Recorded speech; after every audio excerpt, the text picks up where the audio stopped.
Assalamualaikum warahmatullahi wabarakatuh. Waalaikumsalam warahmatullahi wabarakatuh. Bismillahirrahmanirrahim. Alhamdulillahi rabbil alamin. Wassalatu wassalamu ala ashrafil anbiya'i wal mursalin. Sayyidina wa maulana Muhammadin wa ala alihi wa ashabihil mujahidin at-tahirin. Amma ba'du, subhanaka la ilma lana illa ma 'allamtana innaka antal alimul hakim. La hawla wa la quwwata illa billahil aliyyil azim. Saudara-saudara kaum muslimin, terutama adik-adik para remaja dan pemuda yang saya cintai. Apabila seseorang akan membangun rumah, tentu saja dia akan mengadakan beberapa pilihan. Sejak dari memilih lokasi di mana rumah itu akan didirikan, sampai kepada menentukan bahan-bahan kualitas yang akan dipakainya, sampai kemudian kepada wujud dan bentuk rumah yang akan ditinggalinya. Demikianlah bahwa untuk membangun sebuah rumah yang hanya untuk menaungi kehidupan di dunia ini, kita mengadakan berbagai macam pilihan. Apalagi kalau kita akan membangun sebuah rumah tangga yang kita harapkan tidak hanya akan menaungi kehidupan di dunia ini, tidak hanya untuk kepentingan kita saja, tetapi juga untuk kepentingan anak cucu kita di belakang hari, termasuk sampai kepada hari akhirat nanti.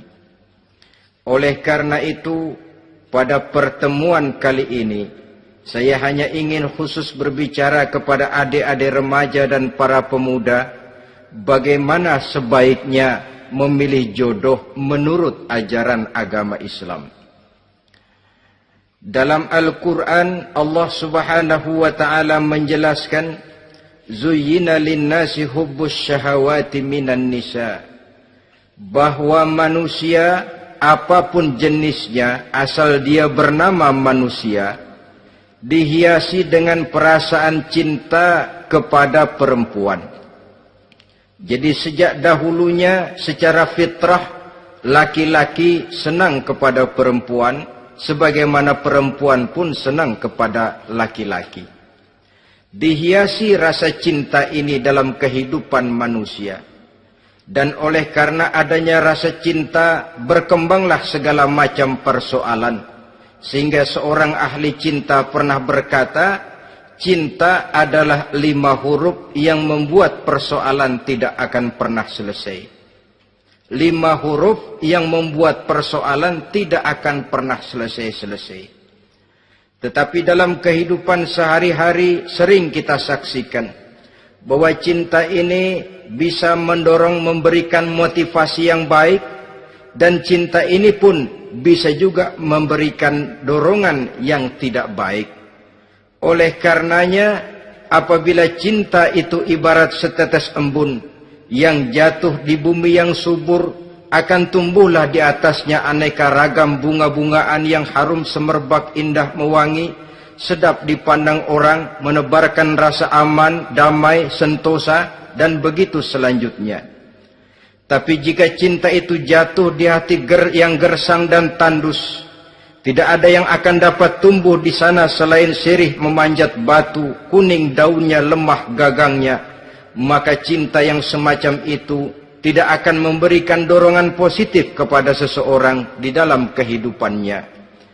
Maka lebih dahulu kita akan membicarakan cinta dalam artian yang positif ini, untuk nanti sampai kepada perempuan yang bagaimana yang harus kita cintai, atau laki-laki yang bagaimana yang harus dicintai oleh seorang perempuan. Saudara hadirin yang saya hormati, cinta dalam artian yang positif, pertama, dia selalu mendatangkan keindahan. Yang kedua, cinta itu memberikan energi atau semangat untuk berjuang. Dan yang ketiga, cinta itu selalu membawa resiko dalam bentuk pengorbanan. Maka cinta yang positif pertama melahirkan keindahan.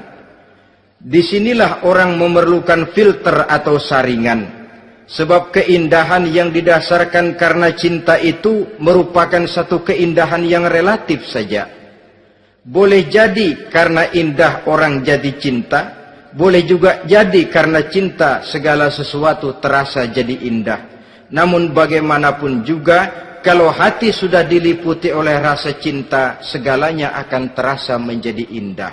Cinta itu adalah keindahan. Yang kedua, cinta itu energi, melahirkan dorongan dan semangat. Yang lemah bisa menjadi kuat, yang takut bisa menjadi berani, yang jauh jadi terasa dekat. Itu semua karena dorongan cinta. Dan dari energi ini lahirlah yang ketiga, bahwa cinta adalah pengorbanan. Sehingga orang berkata, berani bercinta artinya harus berani berkorban. Takut berkorban, jangan bercinta. Kalau cinta ini kita salurkan kepada nilai-nilai agama umpamanya, yang pertama, cinta mendatangkan keindahan. Kita cinta kepada agama, maka apapun yang diperintahkan oleh agama akan terasa menjadi indah. Solat akan terasa menjadi indah. Puasa terasa menjadi indah. Zakat terasa menjadi indah. Jihad pun akan terasa menjadi indah. Persis kalau kita cinta kepada seorang gadis. Jika kita cinta kepada seorang gadis, apanya saja akan kelihatan menjadi indah. Jalannya terasa indah, lenggang-lenggoknya terasa indah, suaranya merdu padahal cemprengnya bukan main. Seluruhnya akan mendatangkan keindahan karena dasarnya sudah cinta. Cinta membawa kepada keindahan. Yang kedua, cinta itu melahirkan energi. Orang yang cinta kepada agama akan lahir tenaga dan semangatnya melaksanakan ibadah, melaksanakan puasa, melaksanakan zakat, melaksanakan solat, melaksanakan haji, bahkan melaksanakan jihad sekalipun. Cinta selamanya menimbulkan energi dan semangat.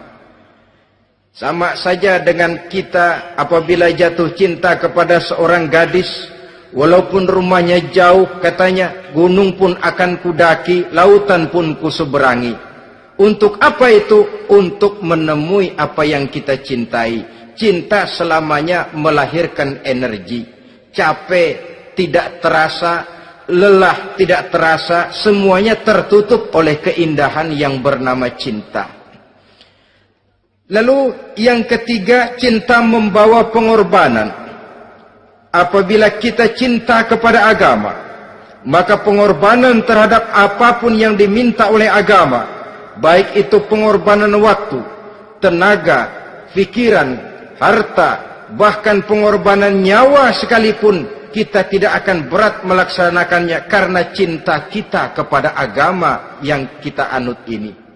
Demikian juga cinta kita kepada seorang perempuan akan membuat kita rela berkorban. Apapun yang dia minta, jangankan kita tidak mampu, jangankan kita mampu, kita tidak mampu sekalipun, kita masih berusaha untuk mampu guna memenuhi tuntutan si buah hati belahan jantung. Kadang-kadang malam minggu si doi ngajak nonton. Umpamanya, duit tidak ada, gajian belum, kerja enggak. Timbullah inisiatif, entah sepatu kita jual ke tukang loa, entah celana mampir dulu ke tempat lain. Yang penting kita berkorban untuk memenuhi permintaan si buah hati belahan jantung. Ketika itu pengorbanan sudah tidak kita rasakan lagi. Bahkan pengorbanan yang paling pedih sekalipun, dalam gurau, dalam bercanda misalnya, dicubit kita oleh kekasih kita, pedih bukan main, terkelupas kulit, mengalir darah, bukan nangis, nyengir. malah kadang-kadang minta tambah dicubit lagi. Itulah romantikanya cinta, sanggup membuat orang berkorban, melahirkan energi dan semangat, menambah keindahan dalam kehidupan, sepanjang dia dalam artian yang positif. Kalau demikian masalahnya, di dunia yang penuh dengan perbenturan nilai sekarang ini, orang sering salah jalan bagaimana memilih jodoh untuk membangun rumah tangga yang bahagia. Jangan lupa bahwa membangun rumah tangga ini bukan hanya untuk 1-2 bulan, bukan hanya untuk 1-2 tahun, bahkan bukan cuma untuk kehidupan dunia, lebih daripada itu pun untuk menunjang kebahagiaan di akhirat. Oleh karenanya, memilih jodoh bukan satu hal yang mudah, bukan satu hal yang bisa dilaksanakan sambil lalu, tetapi memerlukan penelitian, memerlukan pengamatan yang mendalam. Apa petunjuk agama tentang itu? Dengan kata lain, bagaimana seharusnya seseorang memilih jodoh dalam kehidupannya? Ini tentu saja sumbangan moral buat adik-adik remaja dan para pemuda yang lagi kebingungan memilih jodoh, atau barangkali buat bapak-bapak yang kepengen nambah lagi.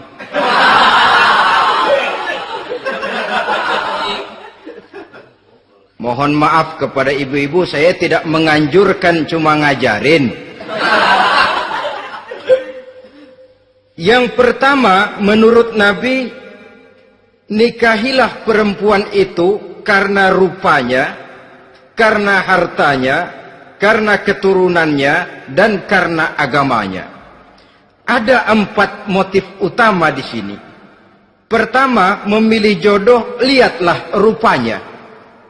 Lagian siapa yang kepengen dapat jodoh rupanya nggak karu-karuan? Cari rupa yang cantik, indah, dan menawan. Namun jangan lupa, saya katakan di zaman di mana sering terjadi benturan nilai seperti sekarang ini, orang sulit untuk mendapatkan keaslian. Di mana teknologi sudah sedemikian canggih, di mana ilmu kedokteran sudah sedemikian maju, maka berbagai macam rupa bisa dibentuk dengan apa yang dinamakan operasi plastik misalnya. Yang pesek bisa dibikin mancung, kuping yang kelebaran bisa dibikin sedang, pipi yang kembung sebelah bisa dibikin rata, janggut yang tidak menarik bisa dibikin bak lebah bergantung katanya. Oleh karena itu, kalau pilihan hanya tertuju kepada rupa yang cantik saja semata-mata, kita sudah melakukan satu kesalahan yang sangat besar. Sebab apa? Diperingatkan oleh Nabi melalui hadis Ibnu Majah, Bazar dan Baihaqi dari Ibnu Umar. Janganlah kamu kawini seorang perempuan karena kecantikannya, sebab kecantikan boleh jadi akan mencelakakan.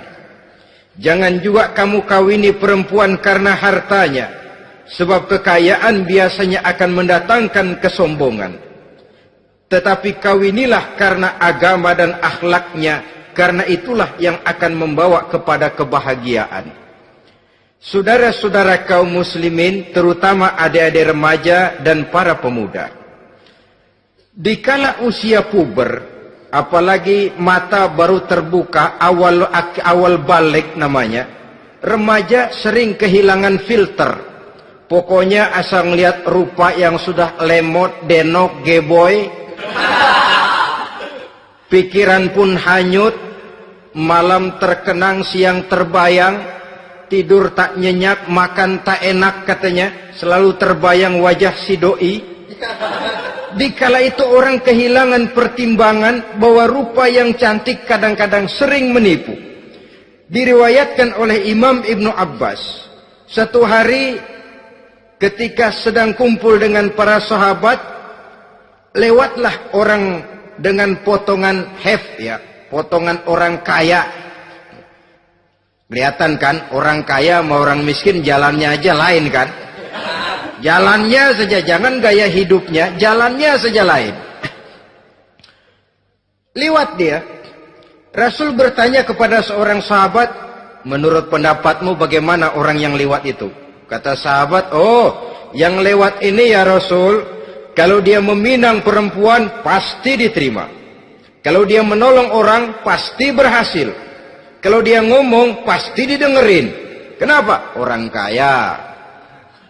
Orang kaya ya Rasul.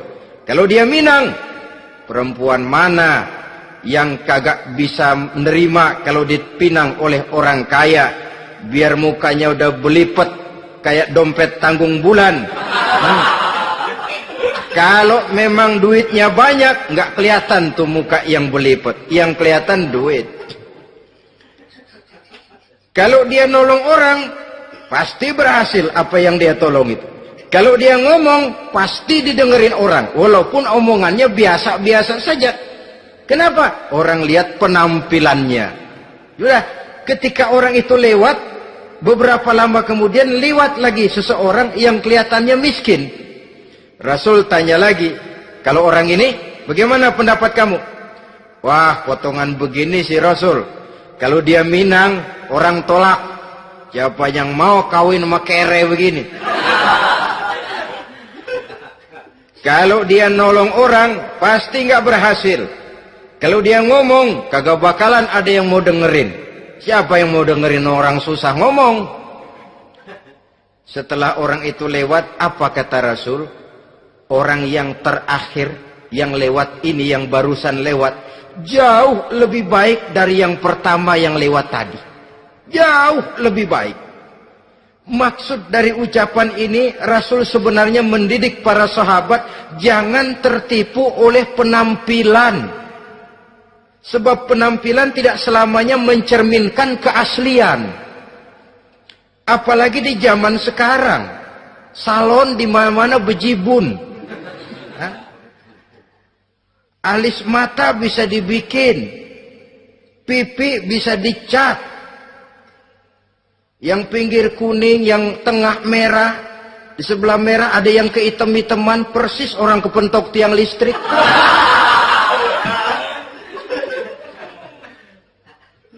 Kecantikan yang artifisial, kecantikan yang bukan alami. Karena itu silakan saja cari yang cantik, tapi jangan terpaku sampai di situ. Sebab kecantikan di samping dia mudah berubah oleh pergeseran masa dan pertukaran waktu, ternyata penampilan tidak selamanya mencerminkan keaslian. Lain hari seorang sahabat pernah mengadu, "Ya Rasul, ada apa? Inna imraati la turaddu yadul lamis." Ya Rasul, istri saya tidak pernah menolak tangan orang laki yang menjamahnya, mengajak salaman kepadanya. Apa jawab Rasul? Ceraiin aja. Tapi hati saya berat ya Rasul, saya cinta betul sama dia. Ya kalau hatimu berat, jaga dia baik-baik. Nah, dari riwayat ringkas ini kita ambil satu perbandingan. Memang punya istri berwajah cantik itu kadang-kadang si malakama kalau imannya tidak kuat. Si malakama. Kita diemin aja, binal, makan hati, nggak aman, nggak tentram. Jangan-jangan saya berangkat ke kantor, dia ngompreng. Buah si malakama, seperti orang tadi, ya Rasul, istri saya kelihatannya sebenarnya tidak negatif maksudnya ini, cuma bersalaman, tapi terlalu ngobrol. La turaddu yadul lamis, tidak pernah menolak orang yang ngajak salaman. Ya sekedar salaman. Tapi kan awalnya dari salaman. Kalau sudah salaman kan strum bisa ngederdet dari tangan situ. Kata Rasul sederhana saja, ya kalau memang begitu ceraiin. Saya nggak kuat Rasul, saya cinta betul sama dia. Kalau kau tak kuat berpisah dengan dia, jagalah dia baik-baik. Ajar, didik, tanamkan rasa keagamaan di dalam hatinya. Saudara-saudara kaum muslimin, jadi rupa yang cantik tanpa didasari oleh nilai-nilai agama akan membuat seorang suami di rumah tangganya seperti si malakama. Seperti berhadapan dengan buah si malakama. Kalau tidak diiringi dengan nilai-nilai moral yang luhur dan bekal agama yang tangguh. akan pergi jauh dari rumah rasanya tidak aman, sedangkan di rumah saja siapa yang akan mencari nafkah, dan begitu selanjutnya. Orang tadi jelas berhadapan dengan buah si malakama, didiamkan makan hati. Sebab maaf, kalau seorang suami sudah tidak punya rasa cemburu terhadap istrinya, itu kan yang disebut dayus. Dan dayus itu jangankan masuk surga, bau surga saja dia tidak dapat. Tapi cemburu dalam artian bukan cemburu buta, cemburu dalam artian yang wajar. Dia cemburu, akan dikerasi takut kalau istrinya minta cerai, sedangkan dia cintanya sudah kadung medok bener. Si malakama jadinya. Nah, ini juga satu riwayat yang memberikan gambaran kepada kita. Pilihan, silakan cari rupa yang cantik saja. Cari yang cantik. Tapi kalau itu dijadikan motif utama tanpa dasar-dasar agama, saya khawatir nanti rumah tangga kita akan berhadapan dengan buah si malakama. Jadi adik-adik remaja, usaha, ikhtiar, cari yang cantik, yang kira-kira nggak membosenin. Supaya kita betah tinggal di rumah, supaya kita merasa ada tempat berbagi rasa, ada tempat kita bernaung. Sebab kalau nyari bini sebini-bininya mah, ya jodoh di tangan Tuhan, kagak usah nyari juga ntar datang diri umpamanya.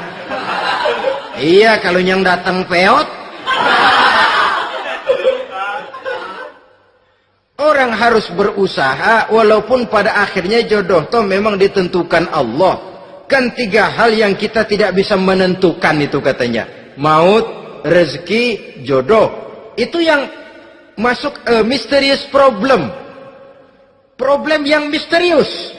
Maut, misterius. Kapan kita mati, kita sendiri tidak tahu. Tahun depan, 50 tahun lagi, 100 tahun lagi, tidak pernah seorang pun diberitahu. Tapi yang pasti dia bakal datang. Kapan dan di mananya kita tidak tahu. Bisa di rumah, bisa di masjid, ya alhamdulillah. Bisa di majelis taklim, syukur. Bisa di medan perang membela agama, bagus. Pasti dia akan datang. Maut, mysterious problem. Sesuatu yang kita tidak tahu kapan datangnya. Rezeki, gitu juga. Sehingga orang sering bilang, rezeki katanya kayak bayangan.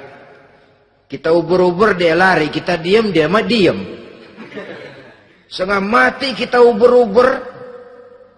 Emang ukuran segitu, segitu aja. Begitu kita nggak ngapa-ngapain, datang yang bawain rezeki. Namanya rezeki itu mysterious problem. Kadang-kadang ngobek, sungsang, sembol, udah segala tanah orang kita ukur-ukurin. Udah segala ngomong sudah nggak ada yang loh, tuh sudah buta. Tapi memang bayangan, kalau belum rezeki ya belum. Kadang-kadang nyari kode sampai tidur di kuburan. Belepotan tanah kuburan loh. Yang aneh lagi kadang-kadang orang gila ditanyain. Allahu Akbar, ini kode-kode zaman sekarang ini. Sampai orang waras nanyain orang gila, itu gimana itu? Ini sudah efek yang betul-betul negatif. Sudah jelas orang gila kok ditanya. Apa kira-kira yang nanya nggak lebih gila dari yang gila itu?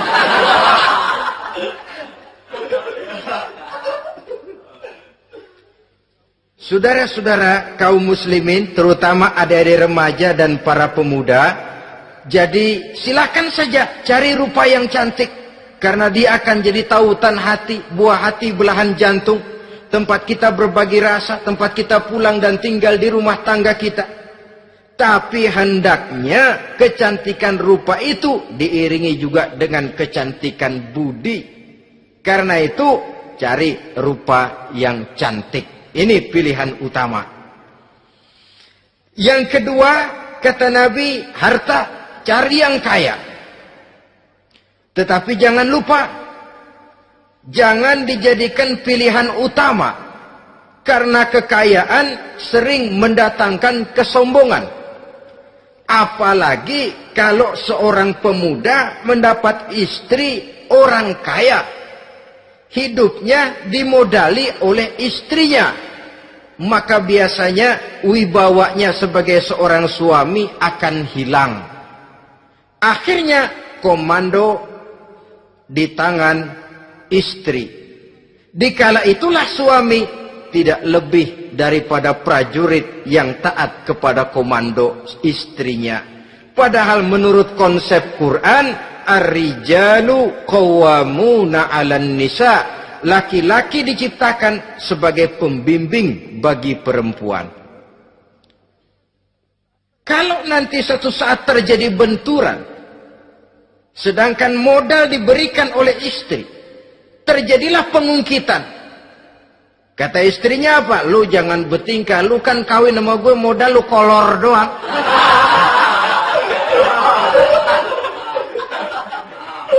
Kalau sekarang bertingkah, silakan keluar rumah. Bawa seperti engkau datang dulu. Jangan bawa apa-apa. Pergilah seperti engkau datang dulu kemari. Hilanglah wibawa seorang suami. Suami kalau udah digentak sama istri begitu, ngelempuruk kayak ayam sampar. Di mana lagi letak wibawanya? Harta sering mendatangkan kesombongan. Oleh karena itu, walaupun diperintahkan cari yang keturunan orang kaya, tapi maksudnya jangan dompleng. Sebab kepribadian seorang suami akan ditentukan oleh sifatnya sendiri. Keberadaannya ditentukan oleh karya dan perbuatannya sendiri. Itulah yang akan menampilkan kepribadian dia dalam kehidupan di masyarakat ini. Saudara-saudara kaum muslimin, terutama adik-adik remaja dan para pemuda, kan kadang-kadang di zaman sekarang kan kelas-kelas gigolo, playboy ya, nyari tante-tante kesepian, mejeng-mejeng di pinggir-pinggir jalan dengan harapan apa? Ya barter lah, tukar tambah. Nah, supaya dapat rokok, dibelikan pakaian, motor, dan sebagainya. Tapi yang jelas hilang harga diri sebagai laki-laki. Dan itu yang paling mahal. Kalau seorang laki-laki sudah kehilangan harga diri, apalagi yang bisa dibanggakan dalam kehidupan ini? Apa artinya naik mobil kalau kepala tertunduk ke bawah? Apa artinya jalan di tengah masyarakat kalau kita tidak bisa menengadah dengan satu kebanggaan? Hilangnya harga diri merupakan kehancuran awal dari sebuah pribadi yang untuk jangka panjang kita tidak akan bisa lagi berbuat banyak. Tanpa harta orang memang sulit untuk bahagia. Tapi harta semata-mata bukan merupakan jaminan bahwa orang lantas akan bahagia. Saya barangkali harus berkata, banyak orang miskin yang kaya. Tapi tidak sedikit orang kaya yang miskin. Saya ulangi ini. Banyak orang miskin yang kaya. Tetapi tidak sedikit orang kaya yang miskin. Nah, bagaimana pengertiannya? Orang miskin yang kaya, materinya sederhana, peralatan rumah tangganya sederhana, tapi hatinya kaya. Oleh karena hatinya kaya, jiwanya lapang. Sebaliknya, orang kaya yang miskin, di tengah kelimpahan materi yang berlimpah, segalanya serba ada, hatinya yang miskin. Kelimpahan materi tidak akan sanggup mengobati kemiskinan hatinya. Sehingga di tengah kehidupan yang serba ada, dia masih merasa kurang, maka dia tidak pernah cukup. Di tengah kemilauan dan gemerlapan serta glamornya rumah mewah, dia merasa hidup di tengah gurun pasir yang gersang dan tandus. Karena itu, biarlah miskin harta tapi kaya budi, daripada kaya harta tapi miskin budi. Lebih utama lagi, kaya harta, kaya budi. Itu idealnya. Dasar pilihan ketiga, sesudah rupa dan harta, menurut Nabi, keluarga. Faktor keturunan sangat menentukan.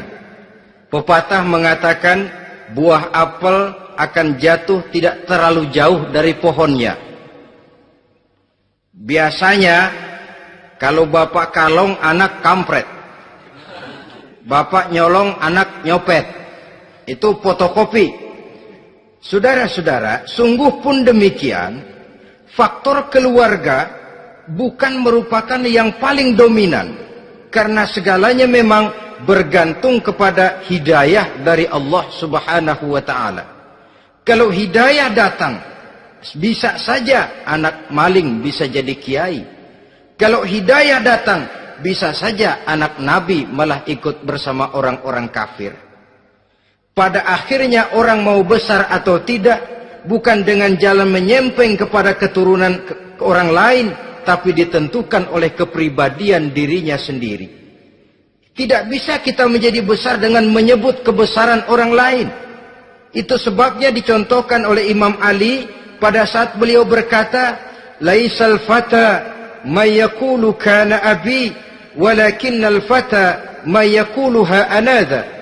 Anak muda yang gentleman adalah anak muda yang berani berkata, inilah saya. Bukan anak muda yang membanggakan leluhurnya. Ini kan zaman sekarang ini lagi ngetop-ngetopnya lagu-lagu cengeng katanya. Tak? Sebenarnya menurut saya bukan cuma lagu cengeng yang jadi masalah. Lagu cengeng cuma satu efek dari sikap yang lebih utama dari itu, yaitu mental cengeng. Kalau mental sudah cengeng, apapun yang kita lakukan akan jadi cengeng. Tidak cuma lagu, kebudayaan yang lahir akan kebudayaan cengeng. Jadi pengusaha cengeng. Jadi pejabat cengeng. Jadi kiai cengeng. Kenapa? Mental cengeng. Di antara mental cengeng itu apa? Mengandalkan fasilitas atasan. Kalau tidak ada fasilitas dari atas, lantas tidak bisa berbuat apa-apa. Cengeng. Menjadi besar bukan karena karier pribadi, tapi karena nasib katrolan. Itu pun termasuk mental cengeng. Sedikit gagal, bagaimana sedikit jalan buntu, sedikit deadlock, lu ngapain lu melulu? Saudara hadirin yang saya hormati, jadi lebih penting dari sekedar lagu-lagu cengeng, saya malah lebih suka bicara mental cengeng ini. Mental yang cepat putus asa. Mental yang tidak mau mengeluarkan usaha maksimal. Mental yang hanya mengandalkan fasilitas. Sedangkan pribadinya tidak lebih daripada pribadi sumuhun dawuh. Pribadi kulo nuwun. Pribadiku maha juragan wae. Pribadi oke bos. Pribadi asal bapak senang. Bukankah itu semua merupakan cermin dari mental-mental yang cengeng, yang untuk jangka panjang tidak akan pernah menguntungkan daripada pembangunan bangsa dan negara yang kita cintai ini. Seseorang mau besar atau tidak, bukan dengan jalan menyempeng kepada kebesaran orang lain. Bahkan Syauqi dalam sebaik syairnya yang lebih tegas mengatakan, wa syarrun nasi zu khumulin iza fakhartahum zakarul jaduda wa syarrun nasi wa khairun nasi zu syarafin qadimin aqama li nafsihi syarafan jadida. Generasi yang paling jelek adalah generasi pemalas. Kalau kelihatan orang lain lebih hebat dari dia, disebut-sebutnya kebesaran nenek moyangnya. Dia sendiri nggak punya prestasi apa-apa. Kerjanya cuma ngandeli babe. Kerjanya cuma menggelayuti fasilitas orang tuanya. Tanpa itu, dia tidak akan punya nilai dan harga sama sekali. Ini generasi paling jelek. Kalau orang lain kelihatan lebih hebat, dia sebut nenek moyangnya. Lo sih belum apa-apa lo, baru kopral lo. Engkong gua no, komandan Hansip. Engkongnya yang disebutin. Dia sendiri tidak punya prestasi apa-apa. Jadi silahkan saja cari gadis dari keturunan keluarga yang baik-baik. Tapi jangan jadikan tendensi utama, jangan dengan niat untuk menyempeng kepada kebesarannya. Tapi paling tidak dengan niat agar mudah-mudahan dari benih yang baik ini akan lahir keturunan-keturunan yang baik pada akhirnya nanti. Itu yang kita harapkan. Bukan lalu dengan pertimbangan, weh, mertua gue bos nih, kali aja begitu gue kawin dia mampus. Ini semua warisan kan jatuh kemari semua. Kalau itu niatnya sudah jelas salah. Kita mencari perempuan dengan keturunan-keturunan yang baik dengan berharap agar anak-anak kita nanti yang akan merupakan benih cucunya akan melahirkan kebaikan-kebaikan seperti leluhurnya dulu. Saudara, pilihan yang keempat kata Nabi, agama. Ini yang paling inti. Kenapa? Agama itu motivasinya moral. Di sini segalanya ditentukan. Rupa yang baik, harta yang banyak, keluarga yang luhur. Kalau sudah dilandasi oleh agama yang rapuh, bahkan tidak beragama sama sekali, ketiga hal di atas tadi hanya akan mendatangkan malapetaka. Sekarang kan kita tertipu oleh penampilan. Padahal penampilan belum tentu kenyataan.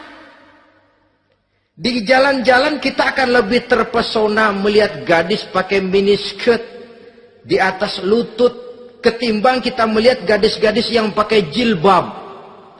Kalau sudah pakai jilbab keliwat, yang usil banyak banget, bau sorga nih. Bau sorga katanya.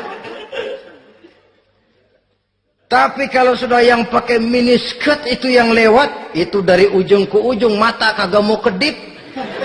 Laler nemplok di mata kagak dirasain. Kita terpesona oleh penampilan zahir, padahal penampilan belum tentu memantulkan hal yang sebenarnya. Tapi memang itulah watak manusia. Watak manusia, saya katakan manusia tanpa kecuali. Tetapi bergantung kepada pemikiran jangka pendek atau jangka panjang.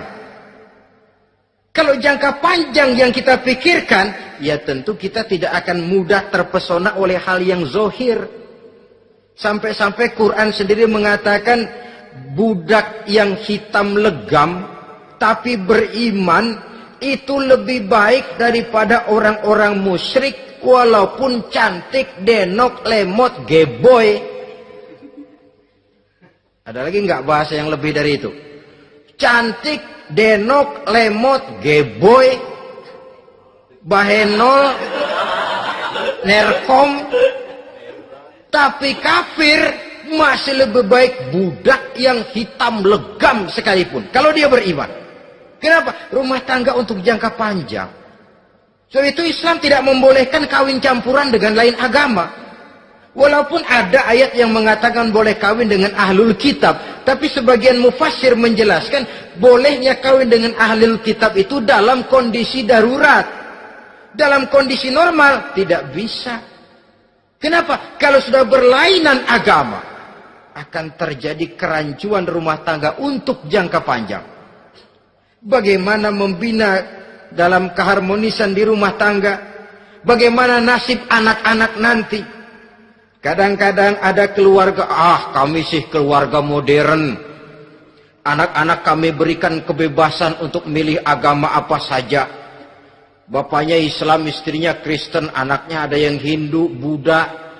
Bagus nih, keluarga pecel namanya. Bagaimana keluarga modern bisa seperti itu? Padahal seorang suami bertanggung jawab di hadapan Allah. Dia akan ditanya tentang istrinya. Dia akan dimintakan pertanggungan jawab tentang anak-anaknya. Kalau istri kita berlainan agama, mungkin terjadi pengkaplingan. Pokoknya kalau anak perempuan ikut ibu, anak laki ikut bapak. Administrasi dunia bisa begitu. Tapi akhirat, pertanggungan jawab di hadapan Allah. Bisakah kita? Sorry aja Tuhan emang janjinya begini. Saudara hadirin yang saya hormati, oleh karena itu budak legam hitam kalau beriman masih lebih baik daripada orang-orang yang tidak beriman walaupun cantik dan mempesona. Kenapa? Ini faktor agama. Ya buat 1-2 bulan bisa terwujud rumah tangga yang tentram. 2-3 tahun mungkin masih bisa bertahan. Tapi sampai kapan? Sampai kapan itu akan terwujud? Pada akhirnya akan muncullah dilema yang akan sulit buat diatasi. Oleh karenanya motif agama dijadikan stres oleh Nabi. Fasfar bizatiddin taribat yadak. Pilih agama sebagai titik sentral, sebagai pilihan utama. Kalau agamanya kuat, walaupun rupanya sederhana, tapi karena nilai agamanya kuat, dia bisa menyenangkan hati suaminya. Dia bersolek untuk kepentingan suaminya. Dia taat kepada suaminya. Harta, dia anak orang kaya untuk membantu perjuangan suaminya. Tapi kalau tidak ada modal agama, rupa yang cantik bisa menyengsarakan suami. Apalagi kalau suami kere. Istrinya sudah cantik, kaya ataupun tidak kaya kadang-kadang. Udah, suaminya suruh ngempuk di rumah, bininya yang kerja. Ya kalau kerja mendingan kalau dikerjain itu.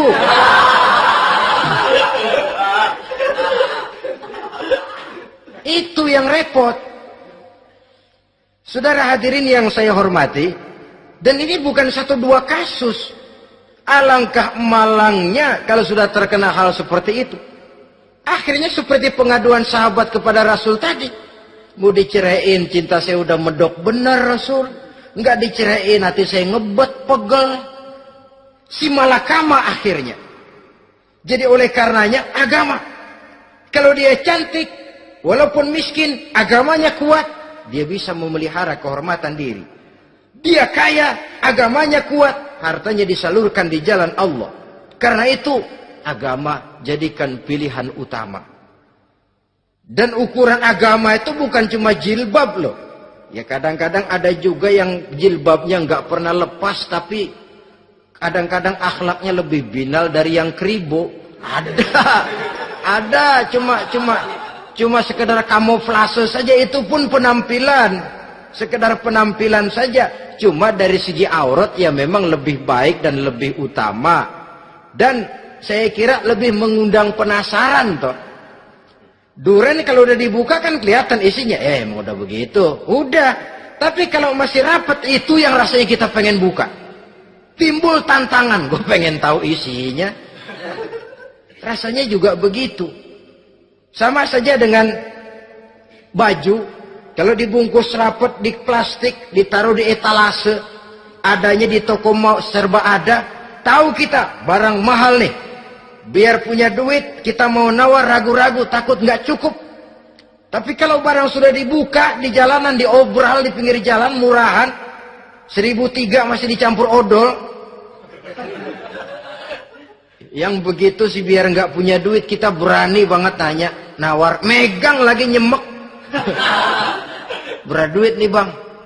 Kenapa? Barang sudah terbuka. Jadi saudara-saudara, syukur kalau keempat-empatnya ini jodoh terkumpul dalam jodoh yang saudara cari. Sudah rupanya cantik, kaya, keturunan orang baik-baik, agamanya kuat. Nah, surga dunia tuh. Yang begitu cari. Kalau ada yang begitu, saya juga mau nambahin satu lagi.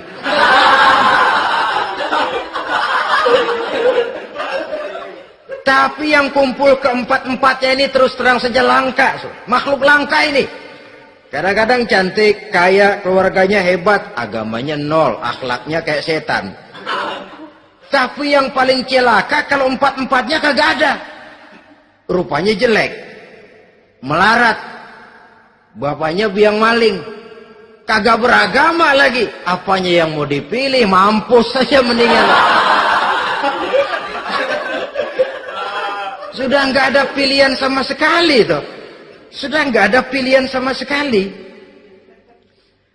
Saudara hadirin yang saya hormati, terutama adik-adik remaja. Nah, lalu apa motivasi agama dalam pembinaan ini apa? Agama ini kan memberikan contoh bahwa perempuan yang baik itu, yang kita ingin jadikan dia sebagai ideal dalam pencarian jodoh, tandanya 3. Iza ra'aitaha sarratka, kata Nabi.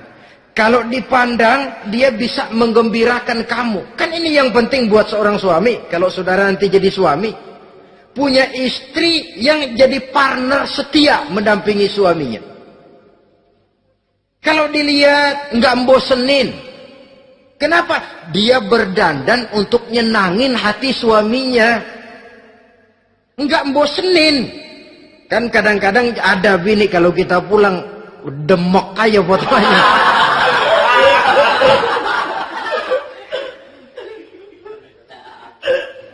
Ini yang bikin suami enggak betah di rumah ini kan yang begini. Adapun perempuan yang beragama, apabila dipandang oleh suaminya, dia pandai menyenangkan hati suaminya. Andai kata suaminya dalam kesulitan, dia tidak menambah beban kesulitan. Paling tidak dia bisa memberikan satu bantuan moral. Bantuan moral untuk mengurangi beban kesulitan daripada suaminya. Suami pulang dagang rugi, kata istrinya, romantika bang. Sekali-sekali lah, masa selamanya dagang mau untung. Besok siapa tahu untung lebih besar. Kan meringankan toh. Kadang-kadang enggak, suami pulang dagang dari pasar panas, rugi. Sampai rumah bini pidato. Pletar-pletor. Lu dagang rugi, emang lu laki goblok.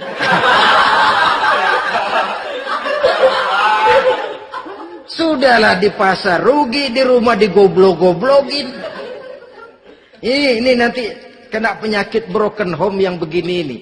Padahal kesuksesan di kantor, kesuksesan di pasar, kesuksesan di medan tugas selalu dimulai dari kesuksesan dan ketenangan dari rumah tangga. Dia berhias untuk kepentingan suaminya, tidak terlalu berlebihan, dan suaminya pun pandai menghargai istrinya dengan kata-kata yang menimbulkan gairah dan semangat. Melihat istrinya bersorak, kamu makin cantik saja. Jangan juga kadang-kadang suami ketus. Ngelihat daksu pulang kantor, lihat suaminya, istrinya dandan rapi. Tumben lu mau bekasin apa? Mau bekasin katanya. Artinya apa ini? Pandai mengembirakan, bisa tenggang rasa. Bisa berbagi rasa. Sehingga suami merasa ada tempat dia bertukar pikiran. Ada tempat dia membicarakan persoalan. Dialog dalam kehidupan berumah tangga itu sangat diperlukan. Iza ra'aitaha sarratka, kalau dipandang dia sanggup mengembirakan kamu. Dikasih uang 500 senyum, 5.000 pun ketawa. Menggembirakan. Dia bisa taruh kata hatinya kesel, tapi mulutnya senyum. Nah ini yang sulit ini. Senyum tapi kesel, kesel tapi senyum. Kadang-kadang istri itu kan kalau sudah kesel, suami pulang nggak bisa dia menyembunyikan kekesalannya. Dari jauh suami sudah lihat ini yang nyambut, ini bemo ini. Udah monyong serem. Saudara hadirin yang saya hormati, yang kedua, bila diperintah dia taat. Ini pengaruh agama. Sehingga Nabi mengatakan, "Lau amartu li ahadin ayyasjuda ila ghairiha, la amartul mas'ada la amartul mar'ata litasjuda ila zawjiha likibari haqqihi 'alaiha." Andai kata saja boleh aku memerintahkan manusia untuk sujud kepada sesama manusia, pastilah aku perintahkan perempuan untuk sujud kepada suaminya. Kenapa? Karena besar hak suaminya kepada dirinya. Untung sujud kepada manusia tidak boleh. Andai kata boleh, perempuan disuruh sujud sama suaminya. Ini tidak perlu sampai sujud, cium tangan saja minta ridho suami. Kadang-kadang perempuan sekarang berat. Paling banter setahun sekali lebaran doang. Laki pulang sembahyang tubruk, cium tangan, minta redo, nangis segala macam. 3 hari habis lebaran, beras habis, monyong aja lagi.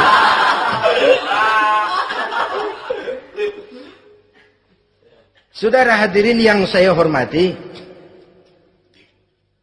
yang ketiga, akibat pengaruh agama, dia sanggup memelihara kehormatan diri dan sanggup menjaga harta suaminya. Memelihara kehormatan diri baik pada saat suaminya di rumah atau pada saat suaminya tidak ada di rumah. Satu riwayat, seorang sahabat akan pergi perang jihad di fi sabilillah. Ketika mau berangkat dia bilang kepada istrinya, saya mau berangkat perang. Kalau saya belum pulang kamu jangan keluar rumah. Baik bang. Pergi istrinya. Pergi suaminya jihad. 1 minggu, 2 minggu berlalu belum juga pulang. Satu hari datang utusan dari rumah orang tua si istri ini. Assalamualaikum bu. Waalaikumsalam. Ada apa? Ada berita kurang enak bu. Orang tua ibu sakit parah. Mohon tolong ditengokin.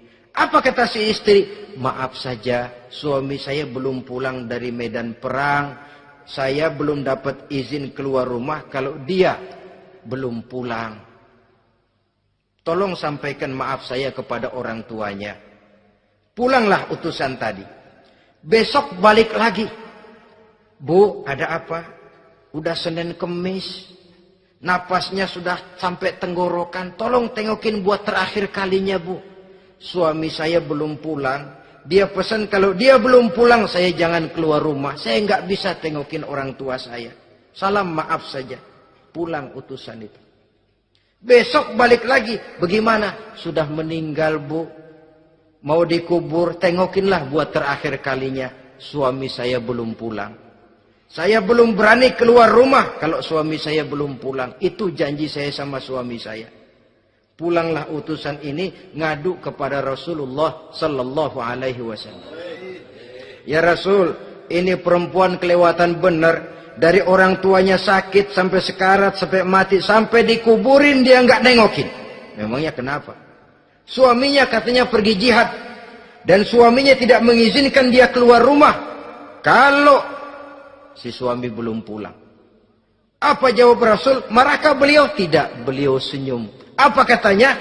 Dosa orang tua yang meninggal ini telah diampuni oleh Allah karena dia punya anak perempuan yang begitu taat kepada suaminya.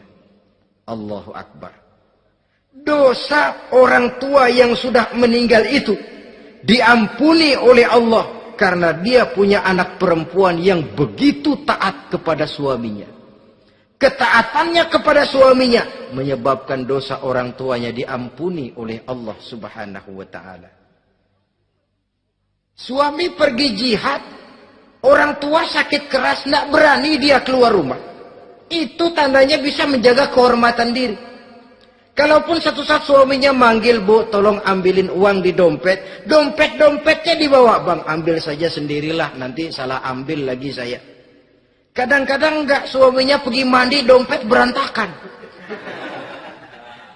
Saudara hadirin yang saya hormati, ini motivasi agama. Jadi kecantikan zahir yang diimbangi dengan kecantikan batin oleh karena pengaruh agama tadi. Kalau sudah kemari, orang tidak perlu mikir-mikir operasi plastik, bikin yang pesek jadi mancung supaya orang tertarik. Bikin belakang yang kurus jadi menarik. Tidak. Orang tidak perlu lagi pakai susuk-susukan. Dipasang di bibir supaya kalau senyum orang gempor. Supaya kalau ngomong orang percaya. Dipakai di kuping supaya macam-macam. Tidak perlu lagi. Pakai jompa-jampe, pelet-peletan. Supaya kalau diludahin orang ngikut. Nggak perlu lagi. Kenapa? Cinta itu nature. Sesuatu yang alamiah, yang tidak bisa dipaksakan. Dia kudrati, karunia dari Allah. Tidak bisa cinta dipaksakan. Kalaupun bisa, dengan ilmu pelet, oh saudara bisa membuat orang jatuh cinta. Ya 2-3 hari, 4-50 hari. Kesananya, apa yang akan terjadi? Kelanggengan tidak akan pernah terwujudkan. Kenapa? Keterpaksaan yang akan timbul. Dalam kondisi semacam itu, rumah tangga tidak akan mengalami ketenangan dan ketentraman. Jadi biarkan cinta berjalan secara alamiah, karena dia memang alamiah. Saudara-saudara, nah sekarang kalau sudah ketemu nih, yang 4 tadi, rupa cantik, keturunan boleh, kaya lumayan, agama kuat. Apa yang harus kita cari? Apa yang harus kita lakukan? Apa pakai pepatah anak sekarang? Aku lihat, aku pikat, aku dapat, aku sikat, aku minggat. Bangsat.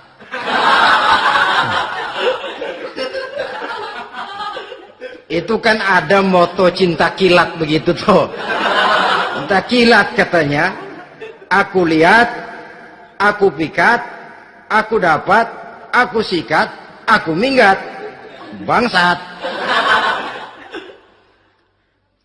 Atau kita harus hanyut dalam arus free love, free sex, summon liven, eksperimen dulu?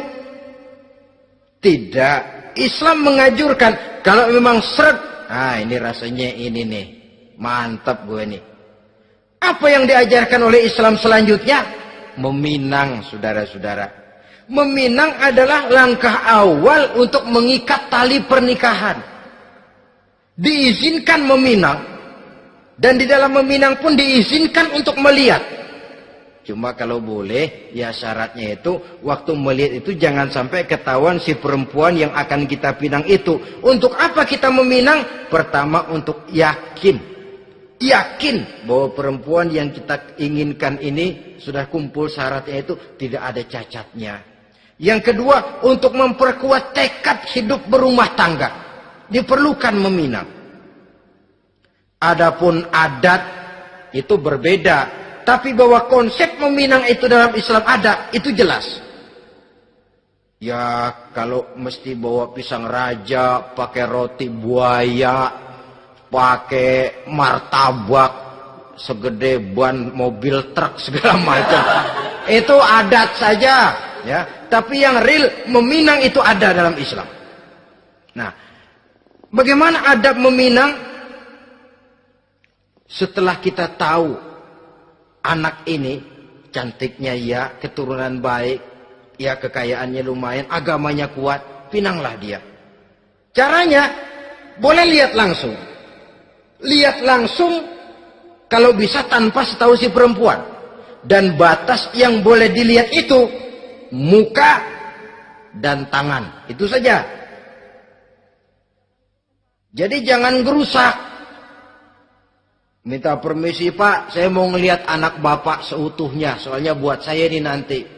Apanya aja dibedolin, jangan. Kira-kira yang boleh itu muka sama tangan. Andai kata kita risih, sebab nanti kalau nggak jadi akan jadi timbul rasa malu dan si perempuan juga kasihan. Boleh mengutus perempuan yang kita percaya. Coba kau ke sana, lihat kondisinya yang sebenarnya bagaimana.